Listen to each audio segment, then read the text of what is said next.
Annabelle गायब है, वो भाग निकली है और 50 साल बाद उसका श्राप एक बार फिर आजाद हो गया है।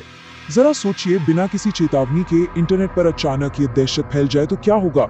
हर तरफ बस एक ही खौफनाक बात चल रही थी।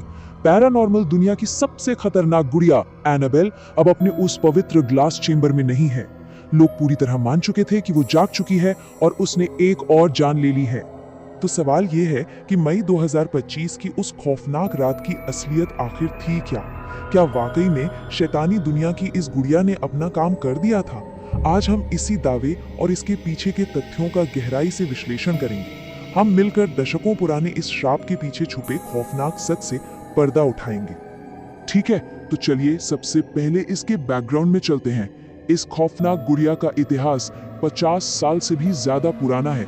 1952 में मशहूर पैरानॉर्मल इन्वेस्टिगेटर्स एड और लॉरेन वॉरेन ने NESPR यानी NESPR की स्थापना की थी। फिर 1971 में इस कथित श्रापित डॉल को एक पवित्र शीशे के बॉक्स में कैद कर दिया गया। दशकों तक ये गुड़िया वही बंद रही। 2019 में वो म्यूजियम पूरी तरह से बंद हो गया। सब कुछ शांत था, लेकिन फिर आया मई 2025, जब ये डॉल एक खौफनाक सफर पर निकली। मई 2025 में एक ऐसा फैसला लिया गया जिसने सच में सबको चौंका कर रख दिया। Devil on the run tour की शुरुआत हुई। पैरानॉर्मल दुनिया में दिलचस्पी रखने वालों के लिए यह दुनिया की सबसे खतरनाक और श्रापित चीजों के बेहद करीब जाने का एक बहुत ही रेयर मौका था। हजारों की भीड़ इस मनहूसियत को अपनी आंखों से देखने के लिए टूट पड़ रही थी, बिल्कुल ऐसे मानो मौत के किसी खेल का जश्न मनाया जा रहा हो। अब इस पूरे टूर के पीछे जो मास्टरमाइंड थे, उनका नाम था डैन रिवेरा। डैन कोई आम इंसान नहीं थे, वो एक US आर्मी वेटरन और NSPR के लीड इन्वेस्टिगेटर थे। मतलब उनका तो काम ही पैरानॉर्मल और डेमोनिक घटनाओं से जूझना था। भूतों और आत्माओं की दुनिया से उनका बहुत गहरा नाता था और वही इस पूरे टूर का प्रमुख चेहरा भी थे। लेकिन जिस मनहूसियत को लोग इतना करीब से महसूस करना चाहते थे ना, उसने अपना भयानक रूप दिखा ही दिया। अचानक एक दिल दहला देने वाली खबर सामने आती है। डैन रिवेरा, वही इंसान जिसने ये पूरा टूर डिजाइन किया था, वो अपने होटल के कमरे में बेजान पाए गए। और बस इसी एक घटना ने उस खौफनाक दहशत को जन्म दिया जिसने रातों रात पूरी दुनिया को हिलाकर रख दिया। डैन की मौत के कुछ ही घंटों के अंदर सोशल मीडिया डरावने दावों से पूरी तरह भर गया। हर जगह आग की तरह अफवाहें फैल गई कि एनाबेल अपने उस पवित्र ग्लास बॉक्स से रहस्यमयी तरीके से बाहर निकल चुकी है। ये तक दावा किया जाने लगा कि डैन की मौत के वक्त वो गुड़िया उसी होटल के कमरे में मौजूद थी। खौफ इतना गहरा था कि सबने मान लिया कि 50 साल पुराना वो श्राप अब आजाद हो गया है और उसने एक और पैरानॉर्मल एक्सपर्ट की जान ले ली है। लेकिन रुकिए, सच्चाई तक पहुंचने के लिए हमें इस खौफनाक अफवाह और कड़वी वास्तविकता के बीच का फर्क समझना ही होगा। क्या सच में डैन की मौत के पीछे एनाबेल का हाथ था, या फिर ये सिर्फ लोगों के डर का नतीजा था? चलिए अब एक इन्वेस्टिगेटर की तरह पुलिस रिपोर्ट्स और NESPR के टॉप डेमोनोलॉजिस्ट्स की आधिकारिक इन्वेस्टिगेशन पर नजर डालते हैं। अब यहाँ जो सबसे दिलचस्प बात सामने आती है, वो है ये सीधा कंपैरिजन। एक तरफ वो वायरल अफवाह है जो डंकी की चोट पर कहती है कि डॉल कमरे में थी और उसने डैन की जान ली, लेकिन दूसरी तरफ है इन्वेस्टिगेशन का सच। NSPR और पुलिस रिपोर्ट्स ने बिल्कुल साफ कर दिया कि डैन की मौत के समय वो गुड़िया उस कमरे के आसपास भी नहीं थी। असल में उनकी मौत कुछ गंभीर हेल्थ इश्यूज की वजह से हुई थी।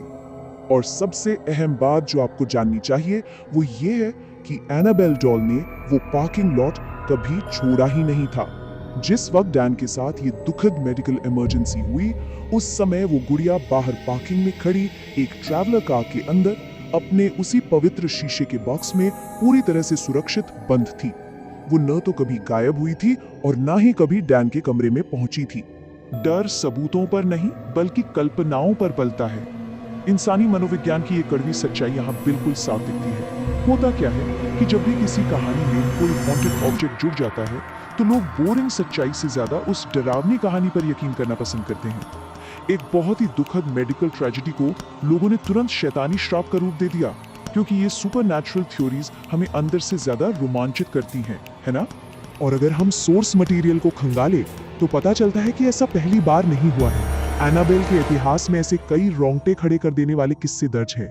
जैसे एक बार एक कैथोलिक प्रीस्ट वॉरेन से मिलने आए।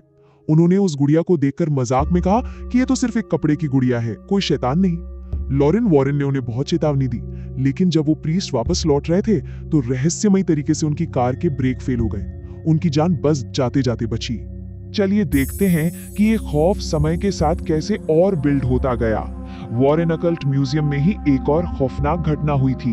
एक बाइकर कपल ने उस गुड़िया का मजाक उड़ाया था। उस आदमी ने शीशे को खटखटाकर एनाबेल को कोई साइन देने की चुनौती दी। और आपको पता है रिपोर्ट्स क्या कहती हैं? म्यूजियम से बाहर निकलते ही उनका एक भयानक मोटरसाइकिल एक्सीडेंट हो गया, जिसमें मौके पर ही उस आदमी की मौत हो गई। इन सभी घटनाओं को देखकर आसानी से समझा जा सकता है कि कैसे अलग अलग हादसों और महज इत्तेफाकों को एनाबेल के नाम के साथ जोड़ दिया गया। चाहे वो कार का ब्रेक फेल होना हो, बाइकर का एक्सीडेंट हो या अब डैन रिवेरा की दुखद मौत। इन सभी घटनाओं को बुनकर एक 50 साल पुरानी श्रापित लेगेसी में बदल दिया गया। बिना असली सच्चाई जाने लोग इन कहानियों को सच मान लेते हैं, क्योंकि ये दहशत, ये डर दशकों से हमारे समाज के अंदर तक बसा हुआ है। तो अब सवाल उठता है कि आखिर एनाबेल इस वक्त है कहां? इन्वेस्टिगेशंस के अनुसार वो कहीं गायब नहीं हुई है। डैन की मौत के बाद उस खतरनाक टूर को वहीं रोक दिया गया और एनाबेल को खामोशी से वापस उसी अंधेरे में मोनरो के उसी म्यूजियम में पहुंचा दिया गया।